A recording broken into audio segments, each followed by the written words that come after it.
बिस्मिल्लाहिर्रहमानिर्रहीम। अस्सलाम वालेकुम। कैसी है मेरी YouTube family? I hope you all are fine. आज मेरी तरफ से सबको बकरीद मुबारक। और आज मैं आपके लिए बहुत सुपर फंटास्टिक रेसिपी लेकर आई हूँ, बहुत ही मज़ेदार और बहुत चंद मिनटों में तैयार होने वाली रेसिपी है।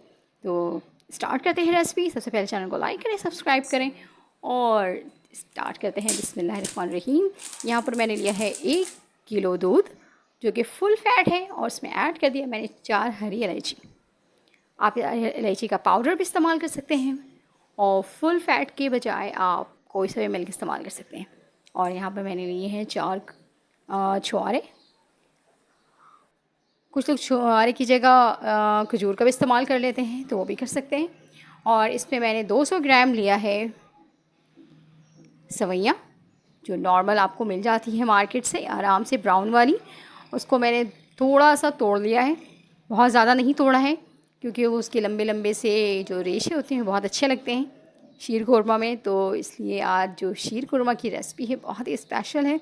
और देखिए कितनी जल्दी झटपट रेडी हो जाएगी। आप मेहमानों को सर्व कीजिए और इन्जॉय कीजिए। इतना काम है किचन में, इतनी सारी चीज़ें करनी हैं, तो कुछ टाइम शीर खुरमा भी बना लेते हैं। तो इसलिए मैंने सोचा आज ये रेसिपी शेयर करूं ताकि आपका टाइम जो है वो सेव हो जाए। और ये देखें इसमें बॉयल आना शुरू हो गया है, सवैयाँ पकनी लग शुरू हो गई हैं।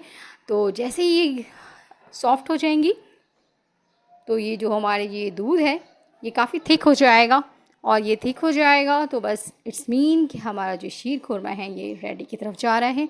इस स्टेज पे हमने ऐड कर देना है चीनी। चीनी यहाँ 1 किलो दूध के हिसाब से 1 फुल कप चीनी जाएगी इसमें, ठीक है। तो मैंने इसमें डाल दी 1 कप चीनी और चीनी को जब तक 2 मिनट तक पका लेंगे ताकि चीनी अच्छी तरह से इसमें घुल जाए।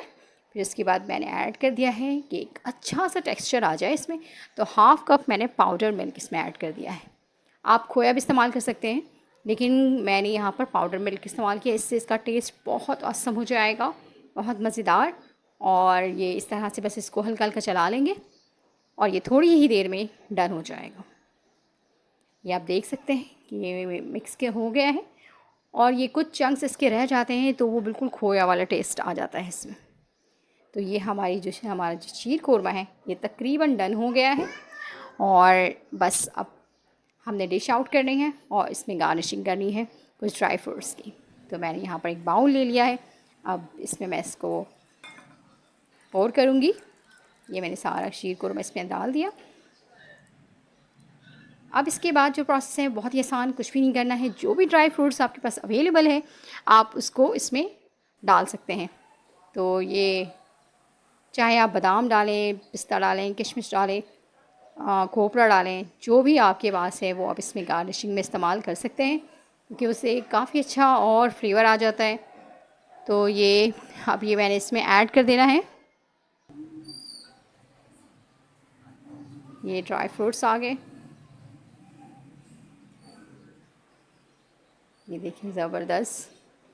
अब मैं इसको थोड़ा सा डेकोरेट कर रही हूँ ताकि बहुत और हसीन लगे, क्योंकि माशाल्लाह खाने में जितना टेस्टी है और दिखने में भी उतना ही टेस्टी नज़र आना चाहिए। तो ये इस पर जब ये ड्राई फ्रूट्स डल जाएंगे तो ये बहुत ज़्यादा और ख़ूबसूरत हो जाएंगे। ये आप देख सकते हैं, ये इसकी अच्छी तरह से डेकोरेटिंग कर रही हूँ मैं। और बस कुछ भी नहीं करना है, ठंडा करना है फ्रिज में और फिर उसके बाद टेस्ट करना है। और टेस्ट करने के बाद आपने मुझे कमेंट करना है कि कैसी बनी थी आपकी ये शीर खुरमा की रेसिपी। मुझे दीजिए इजाज़त। अल्लाह हाफ़िज़।